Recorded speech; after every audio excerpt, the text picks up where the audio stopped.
Hi friends, इस tutorial में हम इंटरफेस के बारे में जानेंगे। जावा में इंटरफेस क्या होता है उसके बारे में जानेंगे। तो जावा में इंटरफेस जो होता है ना, वो बहुत ही इम्पोर्टेंट कंसेप्ट है उस कंसेप्ट का। ओके, तो उसके हवाले से हमें इसको सीखना बहुत ज़रूरी है। तो एक्चुअली इंटरफेस क्या है, तो उसके लिए समझने के लिए मैंने ये ट्यूटोरियल बनाया है। तो इसको थोड़ा ध्यान से देखिए। पहले हम इसको थ्योरेटिकल पार्ट में समझेंगे और दूसरे पार्ट में हम उसका जो प्रैक्टिकल है उसके बारे में हम करके देखेंगे। ओके, तो इंटरफेस क्या है? Interface is nothing but hiding the implement details from the user and interface user for to achieve full abstraction. Okay, तो hiding the implementation details from the user, इसका मीनिंग क्या है? सपोज समझ लीजिए। तो इंटरफेस में क्या होता है कि हम इंटरफेस में बेसिकली एब्स्ट्रैक्ट मेथड डिफाइन करते हैं। ओके, एब्स्ट्रैक्ट मेथड का यूज करते हैं। तो एब्स्ट्रैक्ट मेथड क्या है? तो एब्स्ट्रैक्ट मेथड उसे कहते हैं कि एब्स्ट्रैक्ट मेथड में बेसिकली हम सिर्फ मेथड को डिफाइन करते हैं। ओके, उसका कोई भी मेथड बॉडी हम राइट नहीं करते। ओके, एब्स्ट्रैक्ट मेथड में हम सिर्फ मेथड को डिफाइन करेंगे, उसका कोई भी इम्प्लीमेंटेशन उसके अंदर राइट नहीं करेंगे। मतलब क्या है, सिंपली मेथड क्रिएट करेंगे। उसके अलावा उसका जो मेथड बॉडी हम बेसिकली यूज़ करते हैं कि डबल कर्ली बेसिस देके हम उसको राइट करते हैं ना, वो बेसिकली नहीं करते, सिंपली डिफाइन करते। उसके बारे में थोड़ा मैं जैसे ही मैं आगे बताऊंगा, आपको समझ में आएगा कि एब्स्ट्रैक्ट मेथड क्या होता है। ओके, सेकंड टर्म क्या है कि इंटरफेस में हम फुल्ली एब्स्ट्रैक्शन अचीव करते हैं। बेसिकली एब्स्ट्रैक्ट क्लास भी यूज़ होता है उसके अंदर, जावा के अंदर। मगर एब्स्ट्रैक्ट क्लास का दिक्कत ये है कि एब्स्ट्रैक्ट क्लास में बेसिकली हम नॉर्मल मेथड भी डिफाइन कर सकते हैं और एब्स्ट्रैक्ट मेथड भी डिफाइन कर सकते हैं। तो बेसिकली वहाँ कोई पाबंदी नहीं है कि सिर्फ नॉर्मल मेथड एब्स्ट्रैक्ट मेथड ही राइट करना पड़ेगा। मगर इंटरफेस में हम अगर हमें जो फुल्ली एब्स्ट्रैक्शन चाहिए तो हम इंटरफेस का ही यूज करेंगे। ओके, और एक दूसरी इम्पॉर्टेंट चीज़ है जो हम डिस्कस करने वाले हैं इंटरफेस के हवाले से, वो चीज़ है कि 1.8 वर्जन के बाद में जावा में क्या है कि हम इंटरफेस के अंदर एक डिफ़ॉल्ट मेथड भी हम राइट कर सकते हैं और दूसरी चीज़ हम स्टैटिक मेथड भी राइट कर सकते हैं। मतलब कि 1.8 वर्जन के बाद के जितने भी जावा का वर्जन है उसके अंदर बेसिकली हम स्टैटिक मेथड और डिफ़ॉल्ट मेथड भी राइट कर सकते हैं। और स्टैटिक मेथड राइट कर सकते हैं, मतलब ऑब्वियसली हम उसके अंदर मेन मेथड भी राइट कर सकते हैं। इंटरव्यू के हिसाब से इम्पोर्टेंट पॉइंट है कि इंटरफेस में हम मेन मेथड राइट कर सकते हैं कि नहीं कर सकते। तो बेसिक 100% हम उसको अंदर राइट कर सकते हैं। जो 1.8 वर्जन के बाद जो जावा का वर्जन है उसके बाद उसके बाद के जो भी वर्जन है 1.8 और उसके बाद के उसके अंदर हम बेसिकली मेन मेथड भी राइट कर सकते हैं। ओके, तो इंटरफेस क्या है, थोड़ा एक एग्जांपल लेके मैं आपको बताता हूँ। तो सबसे पहले देखिएगा कि मैं एक इंटरफेस के लिए इंटरफेस बनाता हूँ। ओके, तो एक देखिए, यहाँ पर मैं एक एग्जांपल के तौर पे एक इंटरफेस बना देता हूँ। Okay,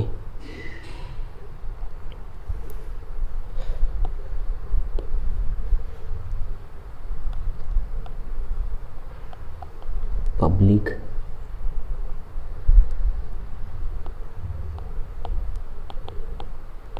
interface, demo interface.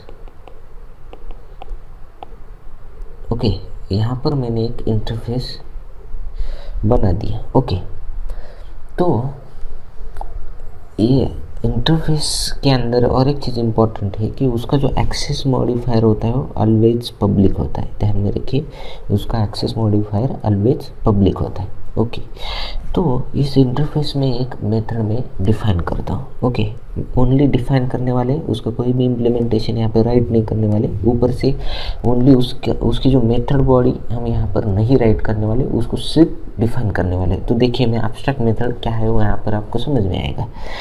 तो पब्लिक वाइट ऐड, ये मेथड में ऐड मेथड यहाँ पे बना देता हूँ। ओके, यहाँ पर मैंने कहाँ पर कहीं भी मेथड बॉडी का यूज़ नहीं किया है। जैसे कि हम यहाँ पर देखिए, हम जब मेथड बनाते हैं तो यहाँ पे ऐसे करली ब्रेसेस होते हैं हमारे। ओके, तो यहाँ पर मैं कोई भी इम्प्लीमेंटेशन यहाँ पे उसका राइट नहीं कर रहा हूँ, सिंपली मैं उसको डिफाइन कर दिया। ओके, और इस इंटरफेस को मैंने क्लोज कर दिया। तो ये देखिए इंटरफेस इस तरीके से होता है। चलो, अब आगे का जो स्टेप है, जो इम्पोर्टेंट स्टेप है, वो है कि मैं अब आगे एक इम्प्लीमेंटेशन क्लास बनाता हूँ और उसके अंदर में इंटरफेस के जो अंदर की जो मेथड है उसको मैं सिंपली इम्प्लीमेंट करता हूँ। ओके, तो देखिए मैं यहाँ पर एक क्लास बनाता हूँ इम्प्लीमेंटेशन का, पब्लिक क्लास इम्प्लीमेंटेशन क्लास, ये एक क्लास मैंने यहाँ पे बना दिया। ओके, और इस जो इंटरफेस को है इसके अंदर हमको इम्प्लीमेंट करना है। तो मैंने पहले ही बोल दिया है कि इंटरफेस के अंदर अनइम्प्लीमेंटेशन के जो मेथड्स होते हैं उसको हम चाइल्ड क्लास में इम्प्लीमेंट करते हैं। तो बेसिकली आपको, अगर आपको जो फ्यूचर्स है इंटरफेस की इस इम्प्लीमेंटेशन क्लास में अगर आपको उसको एक्सेस करना है तो सिंपली हमें क्या करना होगा, इसको इम्प्लीमेंट करना होगा। ओके, तो यहाँ पर में एक कीवर्ड यूज़ होता है जावा में, उसको कहते हैं इम्प्लीमेंट्स। ओके, इम्प्लीमेंट्स डेमो, यहाँ पर लिखता हूँ मैं डेमो इंटरफेस। ये देखिए मैं इसको जैसे ही इसको मैं बनाता हूँ, यहाँ पर कहीं ना कहीं आपको एक रेड मार्क दिखने लगेगा, इस क्लास नेम के यहाँ पे रेड मार्क दिखने लगेगा। तो आपको बोलेगा कि भाई आपके इंटरफेस के अंदर एक अनइम्प्लीमेंटेड मेथड है, उसको प्लीज़ इसके अंदर इम्प्लीमेंटेशन क्लास के अंदर उसको प्लीज़ इम्प्लीमेंट कीजिएगा। तो अब देखिए यहाँ पर क्या होता है कि यहाँ पर एक मेथड राइट करता हूँ। बेसिकली जो हम टूल यूज़ करते हैं उसके अंदर हमें कुछ राइट करने की ज़रूरत नहीं हो, ऑटोमेटिकली हम उसके अंदर क्लिक करने के बाद ऑटोमेटिकली इम्प्लीमेंट होता है। मगर यहाँ पर मुझे राइट करना पड़ेगा, तो जैसे ही राइट करना पड़ेगा तो ठीक है, मैं यहाँ पर राइट कर देता हूँ। ओके, अनइम्प्लीमेंट मेथड यहाँ पर राइट करता हूँ। तो पब्लिक वाइट ऐड। ओके, ये देखिए यहाँ पे इसका मेथड बॉडी बनेगा। ओके, इसका मेथड बॉडी यहाँ पर बनेगा। ओके, तो अब देखिए अब मांजरा क्या होता है। अब देखिए कि जैसे ही मैं इसको यहाँ पर मैं इम्प्लीमेंट करूँगा तो इस मेथड को क्या कहते हैं, ओवरराइड मेथड। ओके, इस मेथड को ऐसा कुछ तो आपको दिखाई देगा उसके अंदर, जब आप टूल के अंदर आपको ओवरराइड ऐसा कुछ तो लिखा हुआ दिखाई देगा। ओके, आपको सिंपली यहाँ पे आपको जो टूल में है, सॉरी स्पेलिंग मिस्टेक हो गया, यहाँ पे उसको ओवरराइड ऐसा कुछ तो आपको कीवर्ड दिखाई देगा। ओके, तो ओवरराइड मेथड क्या होता है कि जब हम पेरेंट क्लास के अंदर और किसी इंटरफेस के अंदर किस मेथड को डिफाइन करते और इम्प्लीमेंट करते हैं, अगर पेरेंट क्लास होगा तो, और उसको सिंपली अगर हम दूसरे क्लास में सेम नेम और सेम मेथड सिग्नेचर, याद रखिएगा सेम नेम और same method signature child class में करके उसको राइट करते हैं, तो उस मेथड को हम ओवरराइड मेथड करते हैं। उसके बारे में हम बाद में हम सीखेंगे पॉलीमॉर्फिज्म के अंदर। फिलहाल इसके बारे में थोड़ा सा सिंपली जान लीजिएगा। ओके, तो इस क्लास को मैं क्लोज करता हूँ।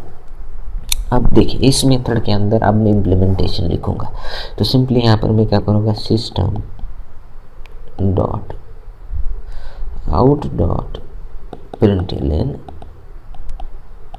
ओके, यहाँ पर मैं सिंपली a प्लस बी अगर मैं यहाँ पे लिखूँगा, देखिए सॉरी मैं यहाँ पर क्या करूँगा, एक मिनट। ओके, इसको थोड़ा मैं कट कर लेता हूँ। यहाँ पर सबसे पहले मैं एक वेरिएबल डिफाइन कर लेता हूँ इसके अंदर, हमको इजी होगा समझाने के लिए। यहाँ पर सिर्फ यहाँ पर एक वेरिएबल बनाता हूँ, int a is equal to 10 और int b is equal to 20। Okay, तो यहाँ पर देखिए system dot out dot println यहाँ पर a प्लस बी ऐसा लिखेंगे। ओके, आप देखिए यहाँ पर मैंने मेथड को डिफाइन कर दिया। अब जैसे ही मैं इस मेथड को हमें कॉल करना है तो हमें सिंपली मेन मेथड के अंदर इसका ऑब्जेक्ट बनाना पड़ेगा। ओके, तो यहाँ पर मैं एक मेन मेथड लिख लेता हूँ। सिंपली इस क्लास के अंदर ही लिखना पड़ेगा हमको। तो इसको हमें यहाँ पर क्लास के अंदर ही राइट करना होगा। तो इसको थोड़ा मैं इरेज कर लेता हूँ। ओके, यहाँ पर देखिए पब्लिक स्टैटिक वॉइड मेन, यहाँ पर देखिए स्ट्रिंग।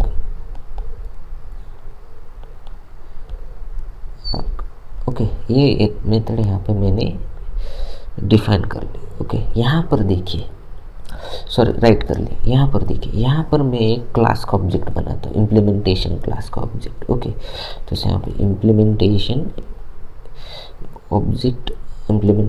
क्लास का ऑब्जेक्ट बनाने के लिए implementation o is equal to new implementation. Okay, ये ऑब्जेक्ट बन गया। ये सिंपली कंस्ट्रक्टर होता है। ओके, अब देखिए यहाँ पर मैं जैसे ऑब्जेक्ट डॉट ऐड मेथड को कॉल करूँगा और इसको जैसे ही रन करूँगा तो मुझे सिंपली आउटपुट क्या मिलेगा। मुझे आउटपुट कंसोल में सिंपली जो 10 और 20 है, सिंपली आउटपुट 30 मिल जाएगा।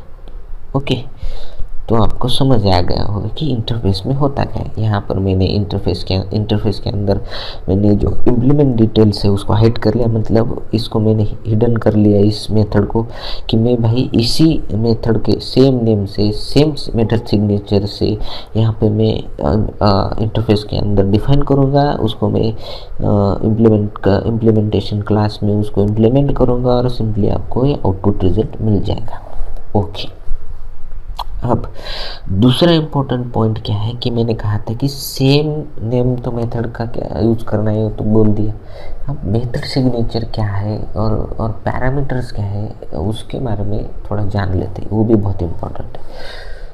तो देखिए कि हम क्या करते हैं, इसको मैं थोड़ा सा मैं नया ही इंटरफेस राइट कर लेता हूँ। ओके, तो मैं सिंपली यहाँ पर फिर से एक इंटरफेस राइट बनाता हूँ, पब्लिक इंटरफेस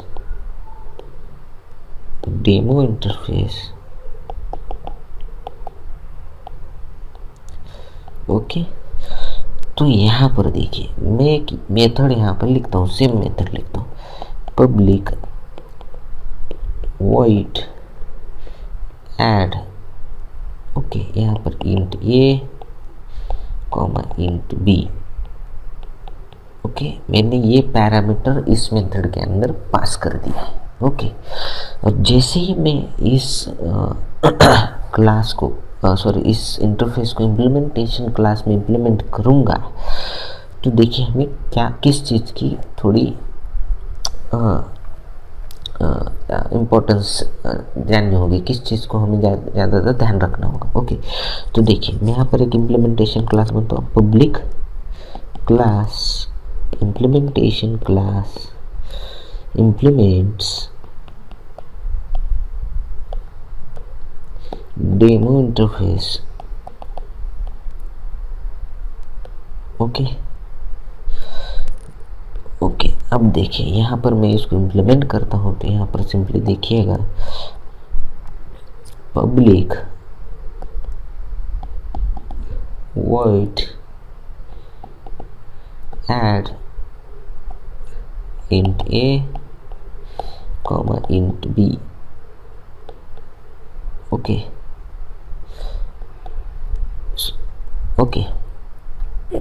यहाँ पर ये आ जाएगा और इसका मैं यहाँ पर थोड़ा गलत हो गया। ओके, इसको मैं यहाँ पे इम्प्लीमेंट कर दिया है। ओके, और जैसे ही मैं इस मेथड को इस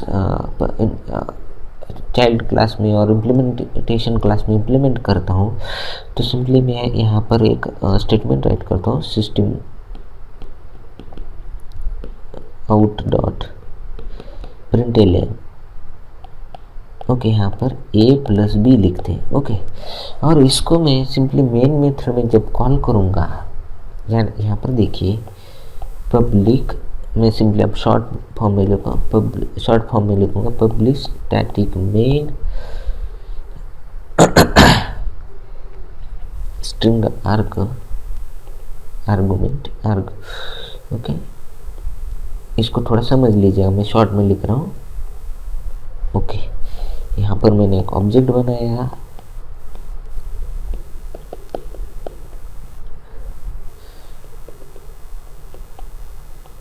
ओके, उसको मैं इस मेथड में कॉल कर दिया, तो हमें आउटपुट क्या मिलेगा। अब ये जो हमने ये यहाँ पर जो एक गलती की है कि यहाँ पर थोड़ा ध्यान दीजिएगा, मैंने क्या बोला था कि हमने यहाँ पर एक मेथड के अंदर पैरामीटर यूज किया है मेथड सिग्नेचर के अंदर। तो मैंने क्या कहा था कि ओवरराइड मेथड में कि आपको जो भी पैरामीटर है, जो भी मेथड सिग्नेचर है, उसी सिग्नेचर को यूज करके आपको इम्प्लीमेंटेशन करना है। आप अपने खुद के हिसाब से इम्प्लीमेंटेशन करिएगा, मगर आपको जो पैरामीटर, जो डेटा टाइप आपने यूज किया है, सपोज मान लो यहाँ पे इंट किया है, स्ट्रिंग किया है और कोई बाइट किया है, शॉर्ट किया है, तो उसी ही पैरामीटर को आपको यूज करना होगा और अपने हिसाब से इम्प्लीमेंटेशन करना होगा। अपने हिसाब से मतलब क्या है कि यहाँ पे सिंपली मैंने एक वेरिएबल को सिंपली डिफाइन किया है, उसको कोई भी इनिशियलाइज वैल्यू दिया नहीं है मैंने। ओके, तो सिंपली नहीं दिया है मतलब कि यहाँ पर मुझे क्या करना होगा कि सिंपली मुझे यहाँ पर इसके अंदर वैल्यू पास करनी होगी। ओके, तो ऑब्जेक्ट ऐड 8,2। ओके, अब देखिए, अब मुझे जो आउटपुट मिलेगा वो सिंपली 10 मिलेगा। ओके, यही है मेथड सिग्नेचर जो आपको सेम यूज करना है उसके अंदर।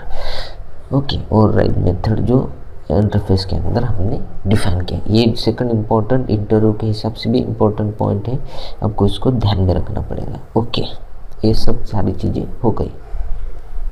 अब देखिएगा कि मैं अब और एक चीज़ें इम्पोर्टेंट चीज़ें मैं यहाँ पे आपको कहने वाला हूँ, तो तुम्हें कुछ अब नया लिखूंगा नहीं, इसके अंदर ही हम उसको थोड़ा राइट करेंगे। ओके, इसको हम थोड़ा इसको इरेज कर लेते, डिलीट कर लेते इसको। ओके, अब देखिए यहाँ पर मैं क्या करूँगा कि इंटरफेस के अंदर मैं कुछ वेरिएबल यहाँ पे डिफाइन करूँगा। ये इज इक्वल टू 30 और b इज इक्वल टू,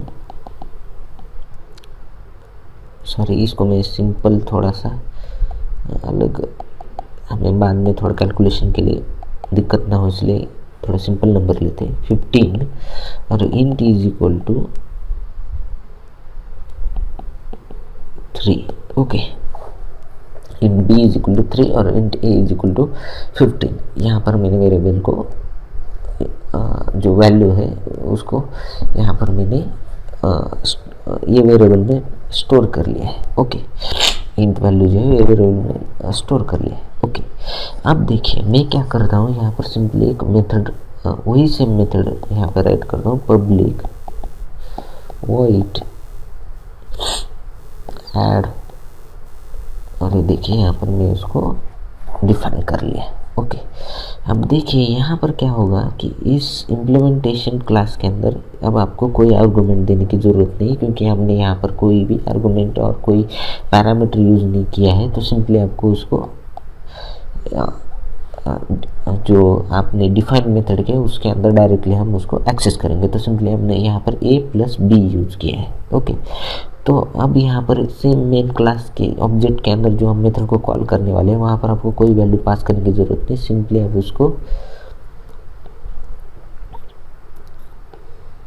उसको यहाँ पर राइट कर, सिंपली मेथड को आप कॉल कर दिएगा, आपका मेथड वर्क हो जाएगा। तो आप देखिए मुझे आउटपुट क्या मिलेगा 18। तो यहाँ पर देखिए कि जो मैंने इंटरफेस के अंदर जो वेरिएबल मैंने यूज़ किया है उसी वेरिएबल को यूज करके यहाँ पर मुझे एडिशन मिल रहा है। ओके, तो मैंने ये तो एक सिंपल था, मगर इसके बाद जो मेरे इम्पोर्टेंट पॉइंट क्या है कि जो मैंने यहाँ पर वेरिएबल डिफाइन किया है, जो मेंशन किया है, तो यहाँ पर क्या है कि इसका डिफ़ॉल्ट जो इंटरफेस के अंदर जो होता है कंसेप्ट होता है वो क्या है कि जो वेरिएबल होता है जो हम यहाँ पर यूज करते हैं इंटरफेस के अंदर, वो क्या होता है कि पब्लिक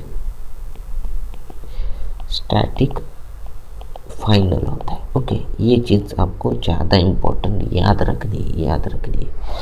तो वो क्या है आपको मैं अब बताऊंगा आपको। ओके, तो वो क्या है कि एक तो ये पब्लिक है, और दूसरी क्या है ये स्टैटिक है, और तीसरी क्या है ये फाइनल है। पब्लिक तो ये होगा ही इंटरफेस के अंदर, मैंने पहले बोला कि उसका एक्सेस मॉडिफायर मेथड हो या क्लास इंटरफेस हो, उसका एक्सेस मॉडिफायर उस पब्लिक ही होता है। ओके, तो अब देखिए जब मैं इम्प्लीमेंटेशन क्लास में इस मेथड को इम्प्लीमेंट करूँगा, तो यहाँ पर अगर मैं सिंपली ए की वैल्यू अगर मैं यहाँ पर 10 डालने की कोशिश करूँगा, तो ये मुझे एरर दिखाएगा।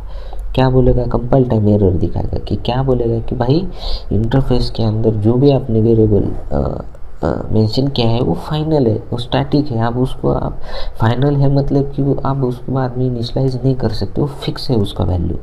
तो आपको याद रखना है कि इंटरफेस के अंदर आप उसको डिफाइन नहीं कर सिंपली उसको बाद में जो वेरिएबल आपने जो मेंशन किया इंटरफेस के अंदर, उसको बाद में अगर इनिशियलाइज करने जाएंगे वैल्यू जो ऑलरेडी आपने इनिशियलाइज किया इंटरफेस के अंदर, तो आपको सिंपली एरर दिखाए कि भाई ये इंटरफेस में जो वेरिएबल होता है वो स्टैटिक और फाइनल होता है, उसको आप इनिशियलाइज नहीं कर सकते। ओके, ये कंसेप्ट इम्पोर्टेंट था, इसलिए मैंने आपको ये बोलने के लिए राइट कर दिया। ओके, अब देखिए दूसरा और इम्पोर्टेंट पॉइंट क्या है कि ये स्टैटिक है।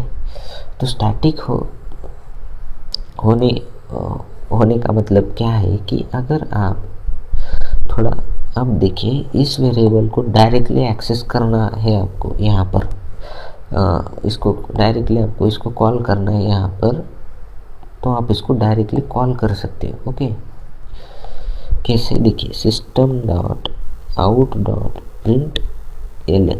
ओके, इसको आप यहाँ पर डायरेक्टली कॉल सकते हैं। कैसे? ऑब्जेक्ट नेम डॉट ये जो वेरिएबल आपने यहाँ पर जो मेंशन किया इंटरफेस के अंदर, वो सिंपली यहाँ पर एक्सेस कर सकते हैं। क्यों? स्टैटिक मेथड के अंदर एक्सेस कर सकते, क्योंकि इंटरफेस के अंदर जो वेरिएबल आप मेंशन करेंगे वो क्या होता है? वो स्टैटिक फाइनल होता है। पब्लिक स्टैटिक फाइनल स्टैटिक होता है वो। तो आप उसको सिंपली डायरेक्टली उसको आप इम्प्लीमेंटेशन क्लास में आप उसको कॉल कर सकते हैं। आपको कोई ज़रूरत नहीं है कि ऑब्जेक्ट क्रिएट करके आपको मतलब स्टैटिक है, इसलिए आप उसको डायरेक्टली स्टैटिक मेथड में आप उसको कॉल कर सकते हैं। ओके, तो इसका आउटपुट क्या आएगा? इसका आउटपुट आएगा 18 और दूसरा क्या आएगा? 15। ओके, इसका आउटपुट, ये दो आउटपुट आपको मिल गए। तो ये आपको समझ में आ गया होगा कि इंटरफेस के अंदर जो वेरिएबल होता है वो पब्लिक स्टैटिक फाइनल होता है। ये एक इम्पॉर्टेंट पॉइंट है इंटरव्यू के हिसाब से, इसको याद कीजिएगा। ओके, अब देखिए अब जो नया मसला है वो मैंने पहले ही कहा है कि 1.8 और उसके बाद के वर्जन के अंदर हम डिफ़ॉल्ट और स्टैटिक मेथड यूज कर सकते हैं। तो उसको हम किस तरीके से कॉल करेंगे इसके बारे में सीखेंगे, और प्रैक्टिकल भी देखने वाले हैं हम इसके बाद के पार्ट में। ओके, तो यहाँ पर देखिएगा क्या मैं क्या करता हूँ, यहाँ पर एक इंटरफेस सेम इंटरफेस में राइट करता हूँ, पब्लिक इंटरफेस डेमो इंटरफेस। यहाँ पर मैंने इसको राइट कर लिया। तो यहाँ पर मैं एक डिफ़ॉल्ट मेथड यूज करता हूँ, डिफ़ॉल्ट राइट करता हूँ। Okay, white add same name use करेंगे, उसको यहाँ पर डिफाइन कर दिया। ओके, यहाँ पर डिफाइन नहीं करना है हमको, उसका इम्प्लीमेंटेशन भी राइट कर सकते हैं हम डिफ़ॉल्ट मेथड को। ओके, यहाँ और simply system dot out dot println क्या होगा भाई, इसको मैं यहाँ पर a+b डाल देता हूँ। ओके, अब देखिए सेकंड जो हमने जो बना हमको जो मैं यूज करना है वो क्या है कि हमको स्टैटिक मेथड यहाँ पे डिफाइन करना है। ओके, तो यहाँ पर देखिएगा मैं स्टैटिक मेथड भी यूज करता हूँ, स्टैटिक वॉइड मल्टीप्लाई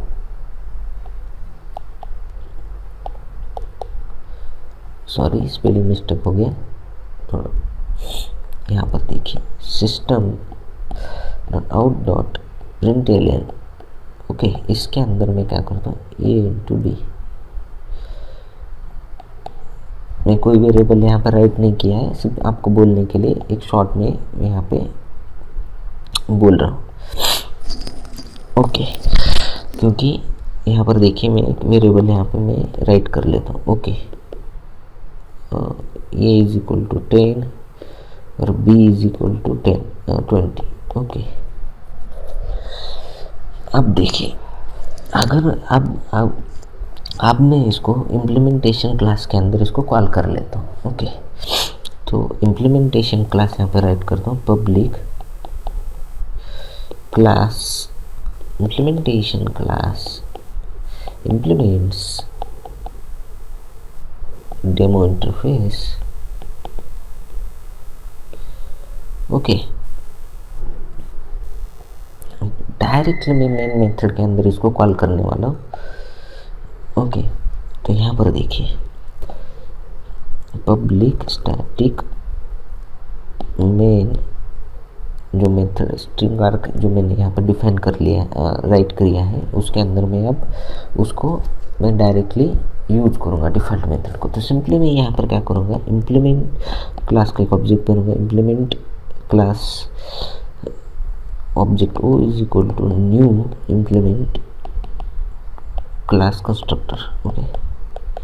ओके, अब देखिए यहाँ पर o डॉट जो डिफ़ॉल्ट मेथड है ऐड, वो सिंपली यहाँ पर मैं कॉल करूँगा। ओके, और दूसरी अब हमें स्टैटिक मेथड को कॉल करना है, तो हमें क्या करना होगा कि जो इंटरफेस का नेम है उसको यहाँ पे यूज़ करना होगा, demo interface dot multiply. Okay, अब देखिएगा कि अब क्या होगा, यहाँ पर जो मैंने वैल्यू जो वेरिएबल क्रिएट किया है 10 और 20 है। ओके, तो यहाँ पर देखिए मुझे जो आउटपुट मिलेगा वो क्या मिलेगा, एक 30 और एक क्या होगा 200। ओके, सॉरी 200, ये दो आउटपुट मुझे कंसोल में दिखेगा। ओके, तो ये देखिए, तो मैंने क्या कहा कि इंटरफेस के अंदर आप डिफ़ॉल्ट मेथड को भी यूज़ कर सकते हैं जो 1.8 और उसके बाद का जो वर्जन है उसके अंदर डिफ़ॉल्ट मेथड भी आप यूज़ कर सकते हैं और स्टैटिक मेथड भी यूज़ कर सकते हैं। अब इसके बारे में जो प्रैक्टिकल है अब हम स्टार्ट करेंगे कि उसके अंदर हम प्रैक्टिकल देखेंगे, जो जो हमने यहाँ पर डिस्कस किया है थ्योरेटिकल पार्ट के अंदर, उसको हम प्रैक्टिकल में देखेंगे कि इंटरफेस किस तरीके से वर्क होता है जावा के अंदर, वो देखेंगे। प्लीज़ मेरा वीडियो जो पूरा वीडियो आप देखिएगा, वो बहुत ही इम्पोर्टेंट है, और जो मैंने डिटेल में यहाँ पर जो आपको समझाया है इंटरव्यू के हिसाब से भी बहुत इंपॉर्टेंट है, आपके बहुत से कंसेप्ट क्लियर होंगे, इसलिए मैंने कुछ थ्योरेटिकली समझाने के लिए मैंने इसको इस पार्ट को बनाया है, क्योंकि थोड़ा वीडियो लेंदी होगा, मगर आपके एक बार कंसेप्ट क्लियर हो जाएंगे तो आपको बार बार देखने की और बार बार रटने की ज़रूरत नहीं है, इसलिए मैंने ये चीज़ें यहाँ पर मैंने बोली है आपको। ओके, तो मिलते हैं प्रैक्टिकल के अंदर, अब देखेंगे कि किस तरीके से ये वर्क होता है। चलो स्टार्ट करते हैं हम प्रैक्टिकल।